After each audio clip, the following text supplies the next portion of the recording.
Salve, salve família, aqui quem fala é o Lutz do canal Cortes Podcast e no meu primeiro mês monetizado eu já fiz $3.000 só seguindo o que esse cara fala no curso dele. Então se você quer ganhar dinheiro com internet e YouTube sem nem precisar aparecer, confere o primeiro link na descrição. Nós temos um Sistema Nacional de Imunização conhecidíssimo no mundo todo. E nós atrasamos. Por que nós atrasamos? Por uma política deliberada do governo. Então isso a gente vai ter que avaliar nessas próximas eleições.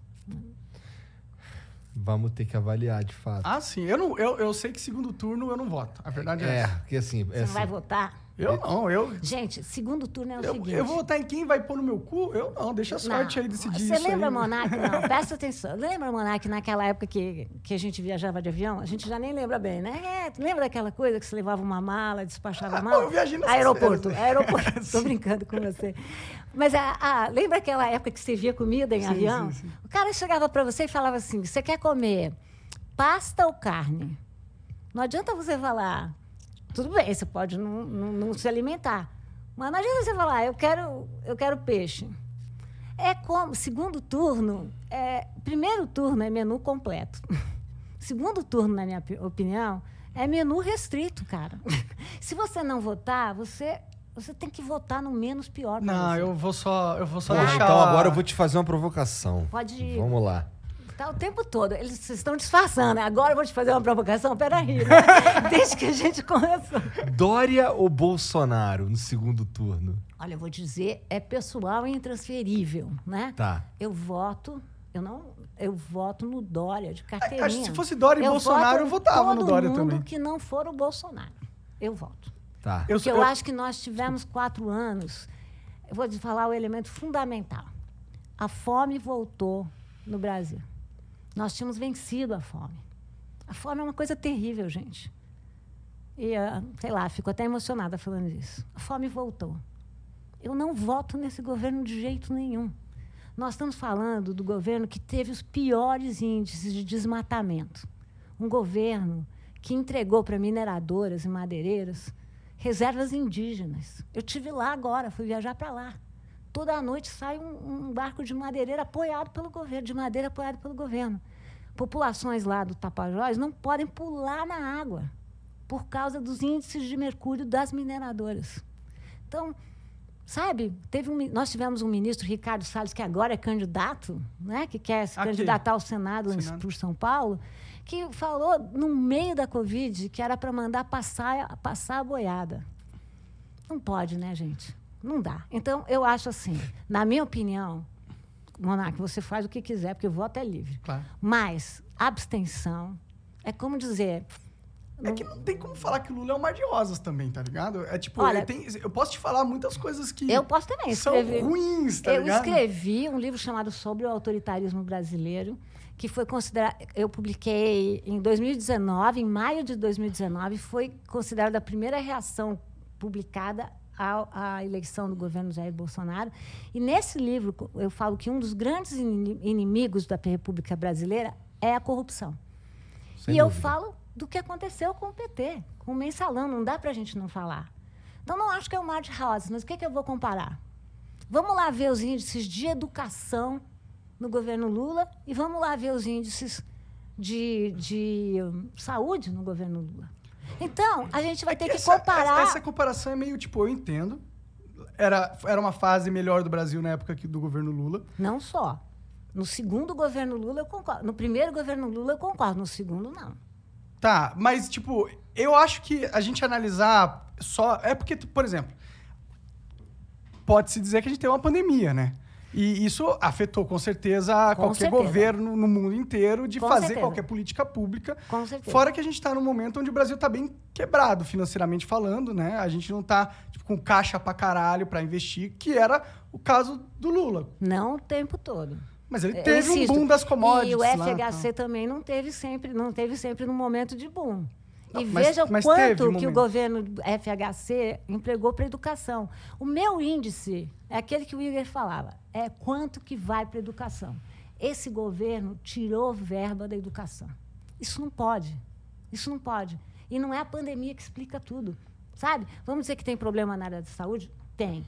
Mas a gente viu esse governo empregar a verba que era para as vacinas em outras áreas. Então, é isso que eu estou comparando. Né? Eu não estou abstraindo do contexto. A gente tem que pensar em contexto. O Monarca, você tem toda a razão. Mas, mesmo pensando em contexto, não pode tirar a verba da educação. Esse governo tirou verba da educação. Né? Esse é um governo... Vamos lá, quem é o ministro da Educação? A gente não sabe de tão transparente que ele é. O que aconteceu com os ministros da Saúde? Transparente não é uma boa palavra. Inexpressivo, vai. Muito melhor, Igor. Tuxê para você. Ganhou. Olha lá, inexpressivo. Como que o ministro da Educação pode ser inexpressivo, gente? Ele tem uma das maiores pastas, né? Vamos lá. Ministro da Saúde, quantas vezes já foram trocados? Nossa. Basta se opor ao governo, troca. Então, é isso que eu estou comparando. Tá? É aquela coisa de menu fixo. Mas é que, tipo, eu entendo. Mas é que o governo Lula e PT, pra mim, é um outro pesadelo à parte também. Eu entendo, eu concordo com tudo que você falou aí sobre o governo Bolsonaro. Eu acho horrível também. Eu não votaria no governo Bolsonaro nunca mais. Não vou votar, acabou pra mim. Mas o Lula também acabou pra mim. Não tem mais chance de eu votar nesse cara, entendeu? O PT, pra mim, na minha opinião, eles deixaram de ser um partido político. Eles se tornaram uma organização de poder. Cara, ele ficou na prisão. Porque eles perderam. Mas se eles tivessem perdido, eles estavam com... Não, tipo, que outro presidente que perdeu foi parar na prisão? Conta pra mim, qual outro? Nenhum. Mas só prova que eles perderam muito, só isso. O de Mello, que passou inclusive por um impeachment, tá aí tranquilo. Ele também saiu da prisão, né? O STF fez uma canetadinha. Mas por que saiu da prisão? Porque o juiz Moro, que é candidato a presidente também, fez tudo para colocar o Lula na prisão para que ele não pudesse concorrer.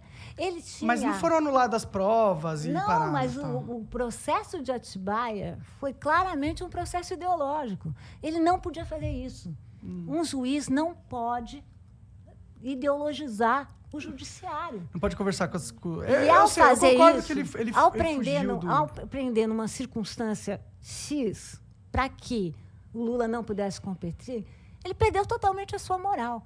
Então, vamos lá. A gente também não pode, o brasileiro faz isso, né? Agora, achar que toda a culpa do mundo é do PT. Errou. É que tiveram 18 anos no poder, né? Zé Dirceu não foi para a prisão? Foi para a prisão. E Ficaram saiu, muito todo tempo... mundo sai. Todo mundo sai nesse país. Mas quem mais foi para a prisão? Aécio Neves.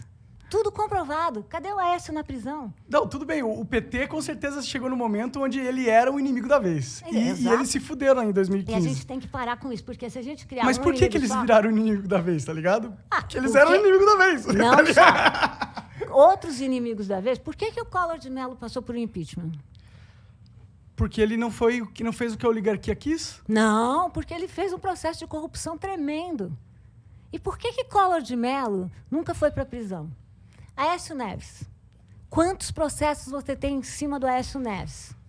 Nada aconteceu. Não, tem pessoas que são favorecidas. Eu vou dizer o seguinte, o PT não é mais poderoso nesse sentido. O que eu digo lá no meu livro? Eu quero uma justiça veloz e igual para todos. Então, que as pessoas... Se Zé Dirceu foi para a prisão, ok, tinha que ir. Mas eu quero para todos. Eu também. E o que aconteceu no sistema brasileiro?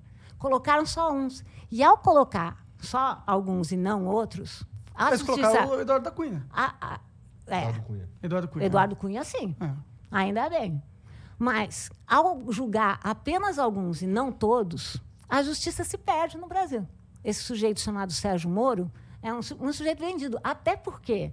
Quando ele fez toda a Lava Jato... Olha o que aconteceu com a Lava Jato, gente. Quando ele fez toda a Lava Jato, o que ele falou que ele não faria?